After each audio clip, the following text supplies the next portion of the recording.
Pas de reconfinement en vue au Burkina Faso et ce malgré la hausse des chiffres de la Covid-19 ces derniers temps. L'exécutif table plutôt sur le port obligatoire du masque ainsi que sur le renforcement des campagnes de sensibilisation. Le Comité national de gestion de la pandémie s'est réuni ce mercredi autour du Premier ministre Christophe Dabiré qui dénonce l'indiscipline des populations. Vous l'entendrez dans ce journal. Une semaine sans aucune goutte d'eau au sein du plus grand hôpital de référence de Bobo-Dioulasso. Le centre hospitalier universitaire Souro-Sanou a eu mal à ses installations de distribution d'eau les 7 derniers jours. Une situation dénoncée par le SYNCHA au cours d'une manifestation d'humeur. Le ministre des Sports ordonne la fermeture du stade régional de Manga après un reportage diffusé sur les antennes de la télévision BF1 montrant une dégradation avancée de la pelouse de l'édifice construit en marge du 11 décembre 2018. Le ministre des Sports s'est rendu sur les lieux ce matin. Après le triste constat, Daouda Zoupiou et les techniciens en charge de l'ouvrage ont annoncé la reprise de la pelouse. Images et commentaires dans quelques instants. Voilà pour le sommaire de cette édition. Bonsoir à toutes et à tous. Merci de nous suivre. Commençons par les derniers chiffres de la Covid-19 au Burkina Faso. 91 nouveaux cas portant les cas actifs à plus de 1200, 2 nouveaux décès, portant 73 le nombre total de personnes qui n'ont pas pu dompter la maladie. On assiste donc à une seconde vague de la Covid-19. Il y a donc urgence, d'où la réunion du Comité national de gestion de la pandémie. Si un reconfinement n'est pas à l'ordre du jour, le gouvernement affiche ses intentions d'appliquer le respect du port obligatoire des masques, en plus du renforcement des campagnes de sensibilisation. Rémi Lambert-Nébier. Pour la 7e fois, le Comité national de gestion de la crise de la pandémie de Covid-19 se réunit. Contrairement aux 2 ou 3 précédentes sessions, la situation inquiète. Une recrudescence de la pandémie est observée au Burkina Faso depuis quelques semaines. Face au rebond de la maladie, le comité décide du renforcement de la stratégie de lutte. Nous avons travaillé à identifier les difficultés sur lesquelles il faut que l'on mette l'accent, à savoir la nécessité de remobiliser l'ensemble de la communauté des organisations de la société civile. Parce que ce sont elles qui sont proches des populations, qui peuvent travailler à faire en sorte que les populations s'approprient la notion de la maladie et fassent en sorte que nous puissions éviter que les gens cessent de ne plus croire en cette maladie-là. Au-delà de cela, nous avons estimé qu'il faut que l'ensemble de notre administration se remobilise. Et en tant que chef du gouvernement, je suis le premier à reconnaître que les principales faiblesses viennent de notre administration.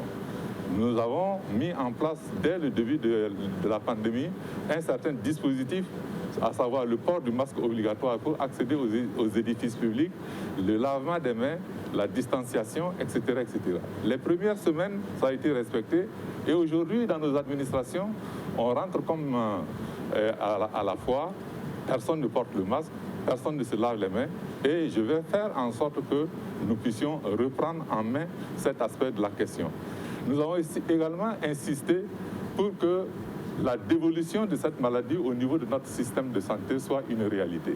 Ça veut dire que les cas asymptomatiques doivent pouvoir être pris en charge au niveau de nos CSPS, au niveau de nos centres médicaux, pour éviter la saturation de notre système de santé par les cas graves. La situation interpelle, mais pour le chef du gouvernement, un reconfinement n'est pas à l'ordre du jour. Non, nous excluons le confinement parce que nous avons vu les effets négatifs du confinement sur notre économie.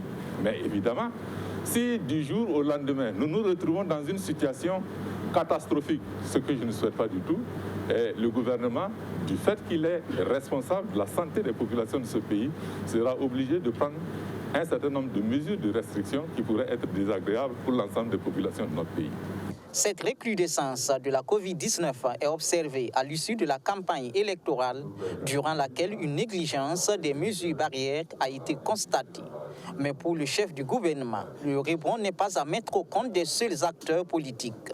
Lorsque vous allez à un meeting et qu'on vous dit de porter le masque, vous ne portez pas le masque et vous y allez. Mais vous allez contribuer à la propagation de la maladie si vous êtes positif. Donc de ce point de vue, c'est une question de responsabilité individuelle et non pas de responsabilité au niveau des formations politiques qui avaient signé un pacte autour de cette question et qui avaient accepté de faire en sorte que les mesures barrières soient respectées à l'organisation de leurs manifestations. Mais vous connaissez l'indiscipline de l'ensemble des populations de notre pays. Il y a beaucoup de décisions que nous prenons qui ne sont pas respectées. Il y a un décret qui dit que le port du masque est obligatoire. Et je constate qu'ici, il y en a qui ne portent pas le masque. Il y a des dispositions qui ont été édictées par rapport au lavement des mains. Mais aujourd'hui, ce n'est pas respecté. Donc je pense qu'il ne faut pas le poser en termes de... Ce sont les campagnes politiques qui sont à l'origine de cela. Parce qu'en réalité, c'est un facteur de regroupement qui a été négatif. Il y a également les funérailles, il y a également les mariages, etc., qui sont à l'origine de la propagation de la maladie. Le Premier ministre a invité l'ensemble des Burkinabés au sens de la responsabilité depuis la cellule familiale, surtout par la protection des personnes âgées. Le gouvernement a reçu au cours de cette session l'assurance de bénéficier du soutien financier de ses partenaires pour la mise en œuvre des mesures prises. Des mesures et même spéciales, on en avait besoin au centre hospitalier universitaire Soro Sanou. Une semaine sans une seule goutte d'eau dans les robinets du plus grand hôpital de référence de la capitale économique burkinabé. C'en est de trop selon le SINCHA. Le problème est certes résolu car le liquide précieux est de retour, mais pour le syndicat des travailleurs de la santé humaine et animale, cette situation est inadmissible, surtout au Justin Dabiri. Près d'une semaine sans une seule goutte d'eau, c'est le calvaire vécu par les agents de santé et les malades du centre hospitalier universitaire Soro Sanou. Une situation inadmissible selon le SINCHA Soro Sanou. Nous trouvons cela inadmissible que dans un centre de santé, fût-il en tout cas un grand hôpital de référence du pays, le deuxième, qui vienne à manquer de l'eau pour faire les soins. Et nous avons pensé que cette situation perdure depuis plus d'une semaine et que nous ne pouvons pas continuer à être complices de cette situation. C'est un problème qui a été posé depuis longtemps. À un certain moment, la direction a dit que c'était les installations. Ensuite, on s'est rendu compte qu'il fallait équiper les services de polytank. Mais tout ça, ça a été fait. Mais jusqu'à présent, en tout cas, ça a montré ses limites. Des coupures d'eau, oui, mais elles sont devenues régulières et c'est la goutte d'eau de trop selon le SINCHA. S'il n'y a pas l'eau, vous voyez qu'on s'expose et on expose les malades, effectivement, à la Covid. Ça, c'est une question, j'allais dire, vraiment élémentaire. Au-delà de ça, effectivement, il y a les matériels de protection comme les masques, les gants, les blouses, effectivement, qui sont effectivement des équipements de protection individuelle. Mais qui effectivement pose problème aujourd'hui. Parce que vous allez demander à un travailleur, il ne peut pas vous dire combien de temps il a fait sans avoir été équipé en blouse adéquate. C'est des questions qui sont effectivement récurrentes à l'hôpital. Face à toutes ces difficultés, le syndicat des agents de santé de l'hôpital Soro Sanou avait décidé d'aller en débrayage. Mais à la veille de leur mouvement d'humeur, l'eau a de nouveau commencé à couler dans les robinets de l'hôpital. Le SINCHA dit prendre acte et a appelé ses militants à poursuivre le travail. Et puis hier soir, effectivement, on a constaté qu'il y avait une desserte en eau dans les services, ce qui ne peut pas, effectivement, on ne serait pas compris si aujourd'hui on arrêtait le travail.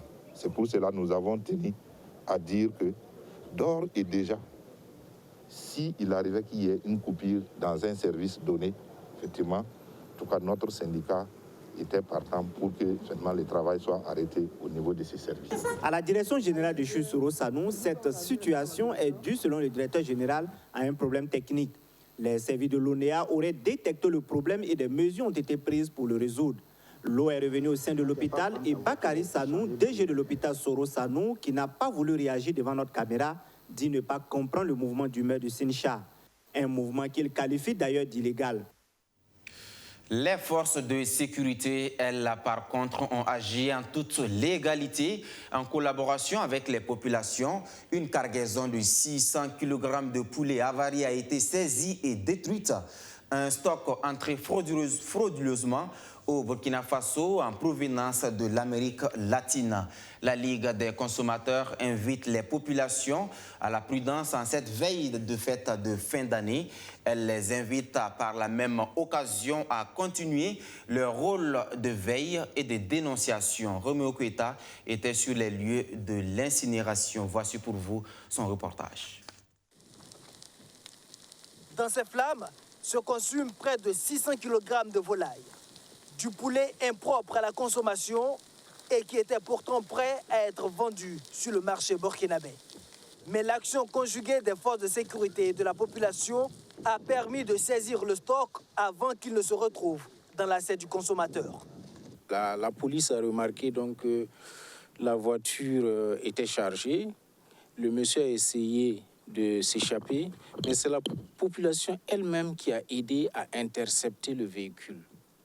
Pour dire que en cette fin d'année, il est évident que les plus malins vont chercher à faire du profit sur le dos du consommateur, mais il reviendra donc au consommateur, et là nous lançons un appel, de prendre les dispositions pour éviter toute forme à la fois d'arnaque, mais des achats qui ne répondent pas du tout aux normes.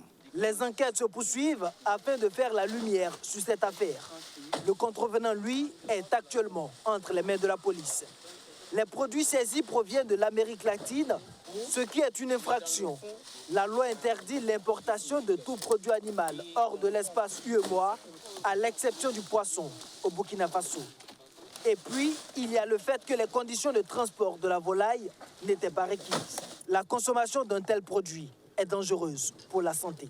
La consommation de ces denrées-là peut engendrer des maladies, voilà, des maladies cardiovasculaires, des AVC, soit des cancers, voilà, des troubles de fertilité aussi, parce que ça peut contenir des substances chimiques qui peuvent engendrer des perturbations au niveau métabolique. Ce coup de filet est salutaire, même s'il ne constitue qu'une infime partie des produits de la contrebande, parfois impropres à la consommation, se convainc la Ligue des consommateurs. Elle invite alors la population à plus de vigilance, mais aussi à poursuivre son rôle de veille en dénonçant ces personnes de mauvaise moralité. Dénoncer des personnes de mauvaise moralité, c'était justement un des credos du journaliste d'investigation Norbert Zongo. 22 ans après son assassinat, vous le savez, justice ne lui est toujours pas rendue. Le 13 décembre dernier, qui a marqué ce triste anniversaire, les hommages se sont multipliés. Au lendemain, c'est le citoyen pour le renouveau du ministre du Commerce Aruna Kaboré qui s'y met. C'est un panel qui a été organisé. Ici, il est question du rôle des médias dans l'enracinement de la démocratie et de l'état des droits au Burkina Faso. Justin Amonto. L'hommage de l'association Citoyens du Renouveau au journaliste d'investigation Norbert Zongo, assassiné le 13 décembre sur la route de Sapouilly. C'est à travers un panel sur la contribution des médias à l'enracinement de la démocratie et de l'état de droit au Burkina, état des lieux et défis. Et quand vous regardez aujourd'hui tous les plateaux de télé que vous avez avec les débats ouverts, toutes les émissions que vous avez au niveau des radios, avec des débats ouverts, quand vous parcourez les journaux d'investigation, vous vous rendez compte aujourd'hui que si tous ces aspects-là disparaissent, en fait, c'est une véritable, comme on appelle, obscurité qui va s'abattre sur la démocratie au Burkina Faso. Donc, aujourd'hui, les médias ont réussi effectivement à se positionner comme des acteurs incontournables dans la promotion, la défense, mais également aussi le soutien à l'action démocratique à tous les niveaux, du local jusqu'au niveau national. Selon les panélistes, il faut pour la démocratie un type spécifique de journaliste. Le type de journaliste qu'il faut, c'est un journaliste professionnel, techniquement compétent, intellectuellement bien formé et travaillant de manière indépendante. Ce rôle du journaliste dans l'enracinement de la démocratie et de l'état de droit est souvent entouré de risques. Ces derniers temps au Burkina Faso, des journalistes sont victimes de menaces. Selon les panélistes, il faut que la justice opère efficacement. En 2010, on a porté plainte jusqu'à l'heure où on parle. on n'est même pas en mesure de nous dire qu'est-ce qui s'est passé. Alors qu'en fait, pour nous-mêmes, parfois on a reçu des mails. Aujourd'hui, avec la technologie, on peut tracer pour savoir au moins d'où est parti le mail. Mais nous n'avons pas ce pouvoir-là. Par contre, la justice en a le pouvoir. Malheureusement, quand on parle d'une situation, on ne voit pas de suite, on ne sait pas pourquoi. Et c'est justement cette absence de suite-là qui peut encourager certaines personnes à aller jusqu'à l'irréparable. Le panel est suivi d'une projection de film documentaire titré « Récit national histoire politique et lutte populaire au Burkina Faso ». C'est un retour chronologique sur des hommes comme Thomas Sankara, Norbert Zongo, sur l'insurrection populaire de 2014, la transition et l'avènement de Roch Marc-Christian Kaboré au pouvoir. Son message s'adresse directement aux hommes du pouvoir, notamment aux députés. La Coalition nationale pour l'éducation pour tous poursuit sa série de plaidoyers. Face aux élus nationaux, la coalition a plaidé pour la fin de l'inégalité entre les fils et filles du pays dans le domaine de l'éducation. Restons avec Justin Amontou. C'est pour assurer une éducation pour tous au Burkina Faso à travers la mise en œuvre de l'ODD 4 et du plan sectoriel de l'éducation et de la formation 2017-2030 que la Coalition nationale pour l'éducation pour tous est en plaidoyer ce 15 décembre face aux députés. Le combat qui est mené, c'est celui de contribuer à assurer l'éducation inclusive, équitable et de qualité pour tous les enfants. L'accent est mis sur l'éducation inclusive, équitable et de qualité pour tous les enfants du Burkina Faso. En réalité, c'est cet objectif qui conduit le monde entier parce que tous les pays du monde ont souscrit à cet objectif qui est d'assurer l'éducation de qualité sur un pied d'égalité pour tous les enfants, filles comme garçons. Selon ces députés présents à ce plaidoyer, l'éducation pour tous les fils et filles burkinabés, plus précisément dans la région de l'Est et du Sahel, mérite une attention particulière. Dans tous les cas, il va falloir adapter l'enseignement à notre contexte de Burkina Faso pour que tout puisse aller au mieux et également adapter la scolarisation aux situations de crise que nous vivons parce qu'il a été surtout question de l'Est et du Sahel où en tout cas les enfants connaissent de grosses difficultés pour aller à l'école. Donc il faut adapter. Pour ces acteurs de l'éducation, le combat pour promouvoir l'éducation inclusive est primordial pour être au même niveau que d'autres pays africains comme le Rwanda qui ont déjà réduit les inégalités et l'alphabétisme. Autre plaidoyer, cette fois-ci, nous sommes dans les champs de riz non décortiqués, appelé riz paddy. Sa commercialisation pose problème. Les acteurs ne s'en sortent pas. Là, ça d'attendre une réaction vigoureuse de l'État. Ils ont donné de la voix. Ils appellent l'exécutif à se pencher sérieusement sur la stratégie d'exportation du riz paddy. Soto Justin Dabiré nous en dit plus. L'exportation du riz non décortiqué paddy du Burkina Faso est une réalité. Malheureusement, cette exportation est faite par des Ghanéens, Maliens et Nigérians aux dépens des exportateurs burkinabés. La raison est que les transformateurs burkinabés ne disposent pas d'assez de moyens pour payer le paddy et les producteurs veulent le vendre afin de rembourser leurs crédits. L'exportation du paddy au Burkina Faso est devenue réelle. Cela a commencé depuis quelques années, timidement à Bagré par les Ghanéens et à la vallée du Kou et au Sourou par les Maliens.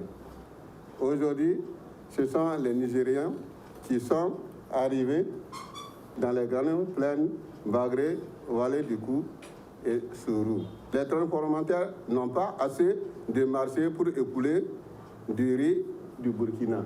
Également, les paiements tardifs des marchés institutionnels et l'importation du riz étranger ne sont pas faits pour favoriser les producteurs de riz burkinabés.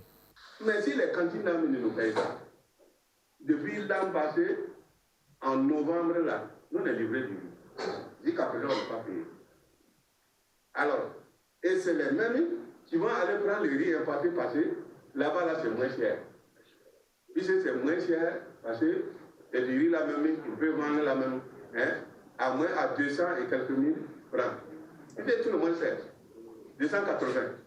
Et ils me suis donné. Et quand c'est comme ça, ils m'ont dit non, ils préfèrent prendre ça et puis laisser le riz. Face à cette situation difficile, le comité interprofessionnel du riz du Burkina fait des propositions à l'État burkinabé. Nous demandons à ce que l'État, puisque c'est l'État celui qui peut quand même là, alors dans les produits là même de l'exportation, c'est eux qui le connaissent. Alors nous, on ne sait pas si le PADI fait partie. Et pour nous, si le PADI fait partie, il n'a qu'à voir comment on peut gérer ça et régler ça pour que là même les usines là même qui sont au niveau du Burkina puissent avoir ce travail-là, puisque ça crée de l'emploi. Voilà. Et en plus aussi, nous pensons qu'il faut que l'État voit, puisque l'interprofession là, dans la loi 050 là, l'interprofession là, l'État devrait financer l'interprofession. Le comité interprofessionnel de riz du Burkina propose également d'améliorer le fonctionnement des coopératives pour qu'elles puissent collecter le PADI auprès des membres à la base pour faciliter la commercialisation du PADI au Burkina et à l'extérieur du pays. Le CIRB invite aussi les commerçants à s'engager dans la promotion et dans la commercialisation du riz du Burkina. L'amélioration de la production et de la commercialisation des produits agricoles, on en parle toujours avec le projet BFA 1068, un projet porté par l'ARFA, l'Association pour la recherche en agroécologie, l'initiative qui vient en aide aux ménages vulnérables de 5 communes de la région de l'Est, vise l'amélioration de la sécurité alimentaire. Madina Sionou. Pendant 4 années, l'association Tenyambintiyama pour la protection de l'environnement a bénéficié du soutien du projet BFA 1068. Le projet, conduit par l'ARFA, l'Association pour la recherche en agroécologie, vise l'amélioration de la sécurité alimentaire et les revenus des ménages ruraux dans 5 communes de la région de l'Est. On collectait les sachets, on transformait ça en manuel. Maintenant, le projet est venu nous appuyer. On a transformé en carburant et gaz pour le groupe électronique. En tout cas, on apprécie le projet beaucoup, puisqu'on ne savait pas à quel nom on va avoir cette problème. Avec ARFA, en tout cas, on apprécie beaucoup. Et on a eu le forage aussi, on n'avait pas l'eau depuis des années qu'on a commencé. Voilà, en tant que la machine qui veut transformer les sachets en carburant. Depuis sa mise en œuvre en 2016 dans la région de l'Est, le projet BFA 1068 a permis d'engranger de nombreux acquis pour le bien-être et l'épanouissement des populations. De 2016 à 2019, le projet a déjà acquis des grands résultats. Donc, en termes d'investissement, le projet a doté les bénéficiaires à réaliser 12 forages solaires. Le projet a également aménagé 11,5 hectares de sites maraîchers. Le projet a mis en place 4 unités de transformation de manioc. Les unités de transformation sont dotées en matériel de transformation, en bâtiment et en forage également. À une année de la fin du projet, les membres intervenant dans sa mise en œuvre sont réunis à Koupéla dans la région du centre-est pour faire le bilan et dresser les perspectives pour 2021. Comme bilan à mi-parcours, nous devons dire que les résultats qu'on a déjà obtenus ne sont pas mauvais. Seulement dans la perspective de la fin prochaine du projet, force est de constater qu'il y a encore des efforts à faire pour que l'ensemble des objectifs qui ont été assignés au projet puissent se réaliser. En 2021, on continue, on a pris des engagements que l'on respecte. Vous savez, il y a une programmation, on est une ONG allemande. Les Allemands sont quand même réputés pour tenir leurs engagements. Non seulement on va continuer à accompagner ce projet en 2021, mais on a aujourd'hui d'autres perspectives ensemble avec ARFA dans l'Est. Bon, vous savez, hélas, que la région ayant basculé dans certaines zones au niveau de l'insécurité, on a aussi redéployé des financements du même BMZ pour des activités d'urgence. Aujourd'hui, on ouvre un programme d'aide humanitaire à Fada et dans d'autres localités environnantes. Le projet BFA 1068 intervient dans 3 provinces de la région de l'Est, Gourma, Nyanya et Kompienga, 5 communes et 17 villages. Il est financé par la coopération allemande sur une durée de 5 ans à plus d'1,6 milliard de francs CFA. Ils sont jeunes et se veulent leaders dans le développement de leur pays. À la 4e conférence qui leur a été dédiée, que de réflexion et de motivation à l'ordre du jour afin que ces jeunes burkinabés s'engagent pour un avenir digne. Justin Amonto. 4 jours de réflexion, d'échange et de partage pour ces jeunes réunis à cette 4e édition de la conférence des jeunes leaders pour le développement.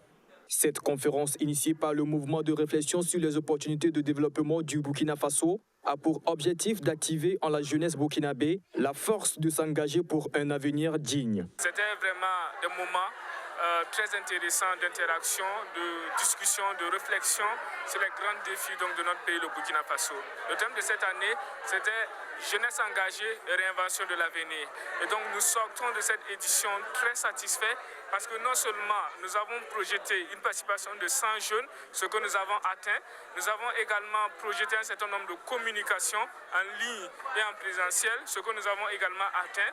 Nous avons senti que les communications étaient vraiment pointues, les orateurs étaient vraiment de taille et ils ont assuré pleinement leur communication et cela se ressentait sûrement chez les participants qui nous l'ont témoigné durant les différentes pauses que nous avons eues et également à travers les petites évaluations que nous avons eu à faire. Des témoignages, des approches de solutions données par des défendeurs de valeurs africaines au cours de cette édition 2020. Parmi les conférenciers venus partager avec ces jeunes leurs expériences, Bintou Diallo. Pour elle, il est important pour la jeunesse burkinabé de savoir déceler sa valeur. Ils doivent investir en eux parce qu'ils sont une valeur sûre d'investissement. C'est un risque, mais c'est un risque qu'il faut prendre. Mais eux-mêmes, ils ont besoin de savoir ça et d'être solidaires et de faire des choses ensemble, de faire des initiatives ensemble, d'être corrects. Il y a cet adage, à chaque fois ils disent « oui, mais tout le monde est corrompu. On va faire comment ?» Mais non, c'est une aberration. C'est pas parce que tout le monde est corrompu que moi, je dois être corrompu. Si je veux le meilleur, pour moi, je dois me comporter de telle sorte que j'oblige celui qui est en face de moi de me donner ce qui est correct. Au terme des 4 jours de conférences, ateliers et panels, cette série de remises d'attestations de reconnaissance au comité d'organisation souligne l'effort et l'engagement des membres du mouvement de réflexion sur les opportunités de développement du Burkina Faso. Dans l'actualité de ce mercredi, il y a cette visite du ministère des Sports au stade régional de Manga, suite à un reportage diffusé sur la télévision BF1 faisant cas d'une dégradation très avancée de la pelouse de l'ouvrage. Les représentants de Daouda Azopiou ont effectué le déplacement sur les lieux. Les conclusions sont sans embâche. Le stade construit en marge de la célébration du 11 décembre 2018 est fermé jusqu'à nouvel ordre. L'édifice n'ayant pas encore été réceptionné par l'État, l'entreprise en charge des travaux annonce des corrections de la pelouse. Je vous propose ces réactions à l'issue de la visite. Et je peux vous confirmer, je défie quiconque, le gazon de Manga est de très bonne qualité. Et le souci, c'est techniquement au niveau des jointures dues à la dépression. C'est la même qualité de gazon qui se trouve à Pau, puisque c'est moi qui ai livré totalement Pau. Totalement. Alors, tout le monde a reconnu la qualité du gazon de Pau. C'est la même qualité. Quand le compactage n'a pas atteint le niveau souhaité, après les premières pluies, vous avez constaté, quand les premiers instants où le terrain s'utilisait, il n'y avait pas de problème. Mais après les premières pluies, quand le compactage n'est pas bien réalisé, il y a des poches d'eau qui se retrouvent sous la pelouse. Et ça s'affaisse. Une fois que ça s'affaisse, il y a des tensions qui se retrouvent au niveau des jointures. C'est ce que vous voyez, c'est relâchement, le décollage. Voilà, c'est vraiment ce souci. Une pelouse, lorsque vous la posez, il faut la suivre, il faut l'entretenir de temps en temps, voilà, pour corriger les différentes imperfections. Surtout, après les matchs, il faut essayer de sillonner la pelouse, voir quelles sont les anomalies qui ont été causées. En tout cas, on pourra apporter les corrections nécessaires pour que ça puisse rattraper. Voilà. Mais les zones affaissées, voilà, nous allons en tout cas recommander à l'entreprise de les corriger, puisque la pelouse est toujours sous garantie. Voilà, l'entreprise va apporter en tout cas toutes les corrections nécessaires. Voilà. Ce qu'il faut dire par là, c'est que cette pelouse a été réalisée sans système de drainage. Voilà, c'est en tout cas une façon de faire qui n'est pas interdite, mais ça doit répondre à des conditions. Voilà, ça doit répondre à des conditions. Voilà qui met fin à ce journal. Merci à tous de l'avoir suivi. À vous qui nous suivez depuis Tiefora dans la Comoué, soyez-en remerciés. À demain pour d'autres actualités. Bonsoir.